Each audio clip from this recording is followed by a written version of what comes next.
Isang ballpen na 60 piso lang, nabenta ng 6,000 piso. Imposible? Hindi. Ito ang sekreto kung paano may isang salesman nagbebenta ng ordinaryong pen. Walang special features, walang brand name. Pero isang araw may client siyang bumili at nagbayad ng $100. Ang sekreto, hindi niya binenta ang pen.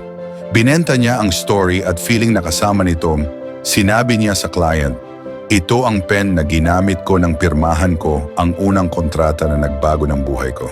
Ngayong may bago ka ring simula, gusto kong sayo ko ito ibigay. Boom! Hindi presyo ang binili ng client, kundi emosyon. Kaya tandaan mo to, people don't buy the product, they buy the meaning behind it. Sell emotions, not just items.